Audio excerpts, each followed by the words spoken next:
अरावली शिक्षा निकेतन की ऑनलाइन क्लासों में आप सभी छात्र छात्राओं का हार्दिक अभिनंदन है। सभी को सुबह का सुप्रभातम नमस्कार। देखो विद्यार्थियों, पिछले वीडियो में हमने जो पढ़ा वर्ण विचार, उसमें हमने स्वरों के बारे में पढ़ा। स्वरों के कौन कौन से भेद हैं, स्वरों का उच्चारण स्थान क्या है और किस प्रकार से हम इनको उच्चारण करते हैं। तो हमारी जिह्वा का जो अग्रभाग है, मध्य भाग है, पश्च भाग है, ओष्ठाकृति के आधार पर है, इस प्रकार से हमने पढ़ा। ठीक है, अब आगे हम पढ़ते हैं व्यंजनों के बारे में। तो देखिए व्यंजन जो है, व्यंजनों के बारे में पढ़ते हैं। व्यंजन जैसे कि आपको मैंने पहले बताया था कि व्यंजन जो है, क्योंकि स्वर जो होते हैं वो स्वतंत्र वर्ण होते हैं, स्वर जो होते हैं वो स्वतंत्र वर्ण होते हैं और व्यंजन जो है वो आश्रित वर्ण होते हैं। ये स्वरों के बिना इनका उच्चारण नहीं होता है। तो देखिए ऐसे वर्ण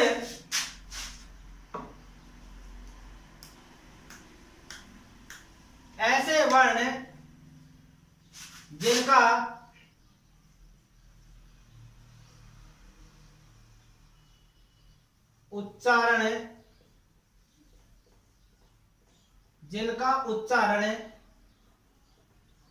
करने में स्वरों की सहायता ली जाती है,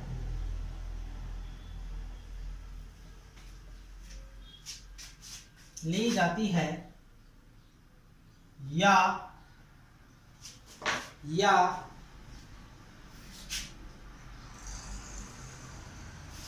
जिनके उच्चारण में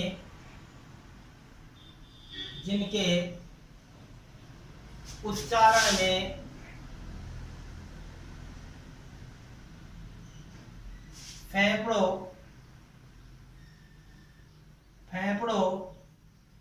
के द्वारा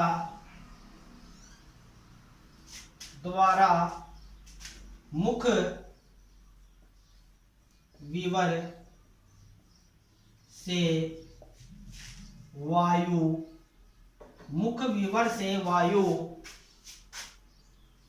अवरोध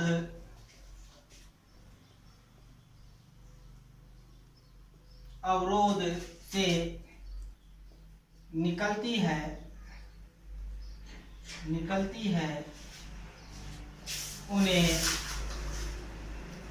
उन्हें क्या कहते हैं? उन्हें व्यंजन वर्ण कहते हैं, या उन्हें व्यंजन कहते हैं। देखिए इसको थोड़ा समझने के लिए ध्यान दीजिए। व्यंजन हम किसको कहेंगे? ऐसे वर्ण जिनका उच्चारण करने में स्वरों की सहायता ली जाती है। पहली बात तो जब हम इन व्यंजनों का उच्चारण करेंगे तो स्वरों की सहायता लेंगे।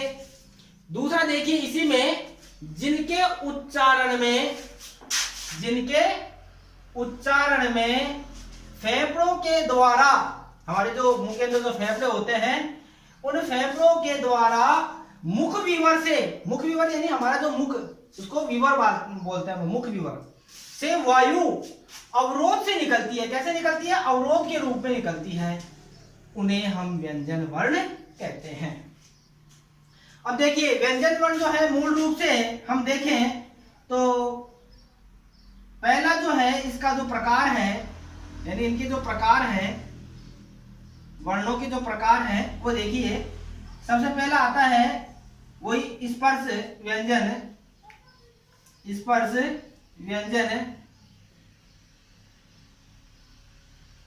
व्यंजनों में जो है इनको वर्गों में विभाजित कर रखा है। जैसे क वर्ग, ख च वर्ग,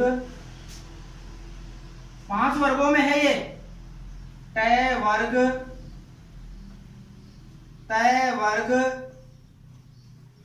और प वर्ग, ऐसे इन सभी को 5 वर्गों में विभाजित कर रखा है, जो ये वर्ग के नाम से जाने जाते हैं।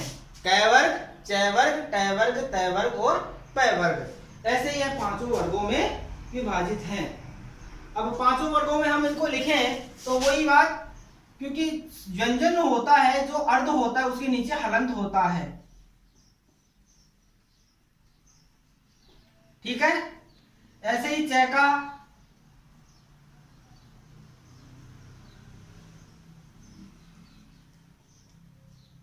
ऐसे ही टै का,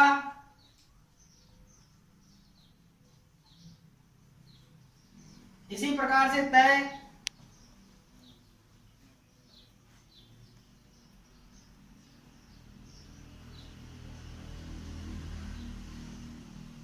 ये हलंत के रूप में होते हैं। क्योंकि जब हम इनको लिखेंगे, पूर्ण रूप कब होगा इनका, जब इनमें स्वर मिलेगा। जब स्वर मिल जाता है तो ये पूर्ण रूप में हो जाते हैं। तो इस प्रकार देखिए ये 5 वर्ग हो गए स्पर्श व्यंजन के, जो है वर्गों के 5। तो ऐसे करके ये 25 वर्ण हो गए हैं, यानी 25 जो है अक्षर हो गए हैं। आप इसको अपनी कॉपी में नोट कर लीजिए। आगे चलते हैं अपन अंतःस्थ व्यंजनों में।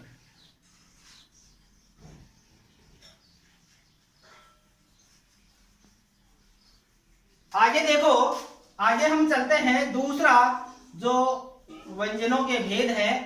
व्यंजनों के दूसरे भेद में है अंतःस्थ व्यंजन।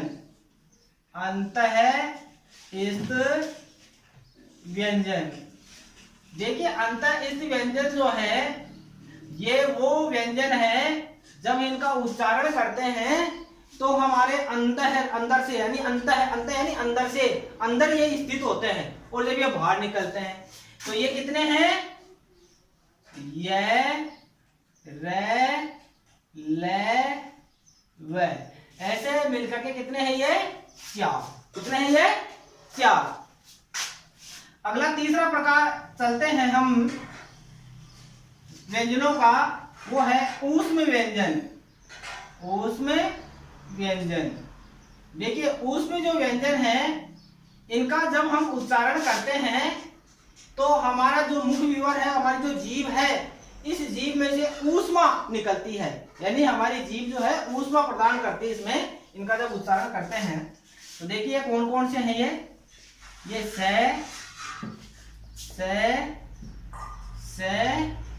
और है। 3 तो से और 1 है, ऐसे मिलाकर के ये कितने हो गए 4। ये हो गए 4। अब देखिए एक प्रकार और है जिसको हम संयुक्त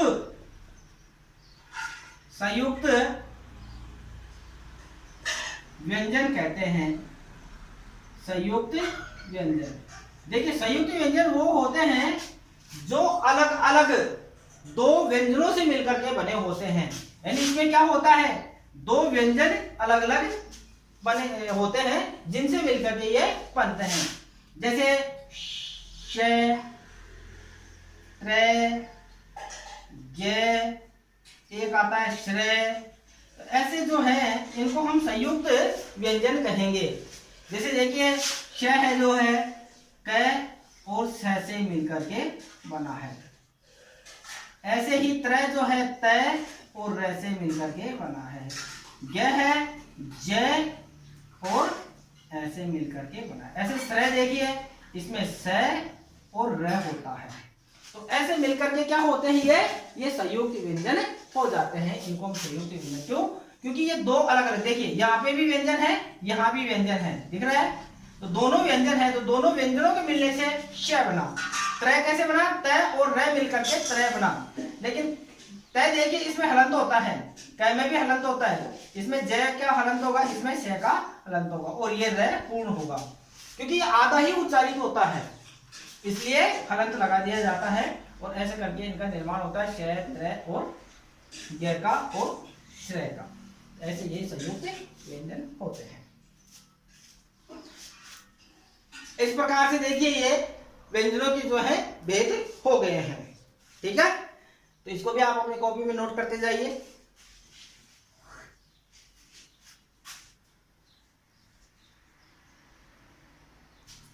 अब देखिए ऐसे कुछ वर्ण जो विदेशी भाषाओं से ग्रहित है, विदेशी भाषाओं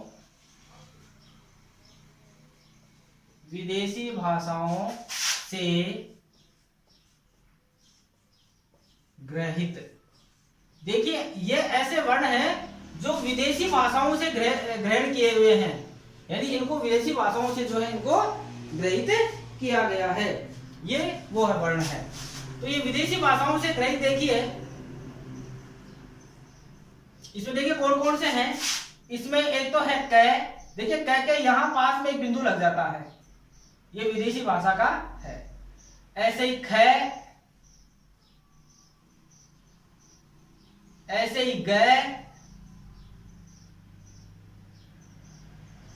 ठीक है। और ऐसे ही देखिए जय, जय है,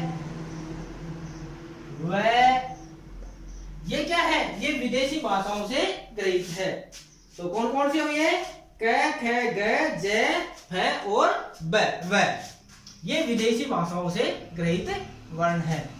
जैसे हम कई बार देखिए, आपको थोड़ा सा मैं लिख के बताता हूं। जैसे कोई वर्ण अपन लिखते हैं, जैसे कर्ज, कर्ज जो शब्द कोई लिखते हैं तो इसमें होता क्या है, क के साथ जो है यहाँ पे एक वो लग जाता है बिंदु सा, ये विदेशी भाषाओं से है।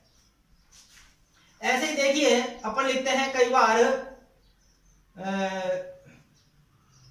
फर्ज, तो फर्ज में यहां पे वो लग जाता है, तो ये विदेशी भाषाओं से ग्रहित व्यंजन है। अगला देखिए, जो हिंदी भाषा के विकसित,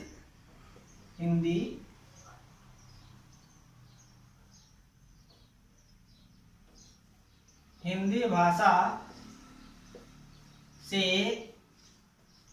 विकसित, हिंदी भाषा से विकसित वर्ण या व्यंजन। हिंदी भाषा देखिए कौन कौन से हैं जो मतलब विकसित हुए हैं। जैसे न है, म है, ठीक है, न है, म है, ल है, र है, ल है, र है, ये सब क्या है, ये जो है हिंदी भाषा से विकसित वर्ण है, इनको विकसित किए हुए हैं। न है, ल है, र है और म है। जैसे इसे बनता है कहाना, हो गया ना, तो न है आ गया ना, कहाना। जैसे तुम्हारा, तुम हारा, तो ये क्या है, ये विकसित वर्ण है, मैं और है। जैसे कोलहपुर, ऐसे ही रहना,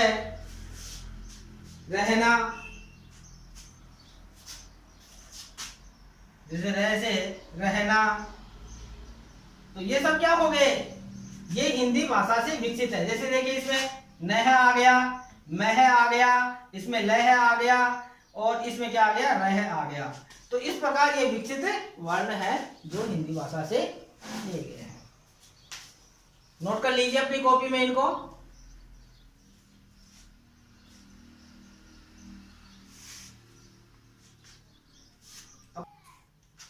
देखिए सभी विद्यार्थियों, ये हमारा व्याकरण का जो पहला भाग है, चैप्टर वर्ण विचार, ये वर्ण विचार आपका यही समाप्त होता है।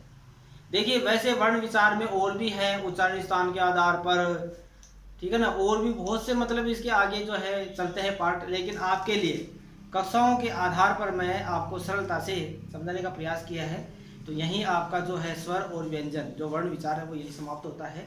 अगला वीडियो जो होगा आपके लिए वो चलेगा शब्द विचार, शब्दों का निर्माण कैसे होता है, किस प्रकार हम शब्द का निर्माण करेंगे, विकारी अविकारी शब्दों का, जिसमें संज्ञा, सर्वनाम, विशेषण, अव्यय, ये चलेंगे। तो आप देखिए इसी प्रकार हमारा सहयोग करते रहिए और हमारा जो चैनल है अरावली शिक्षा निकेतन, उसको आप सब्सक्राइब करते रहिए, दोस्तों से भी करवाइए।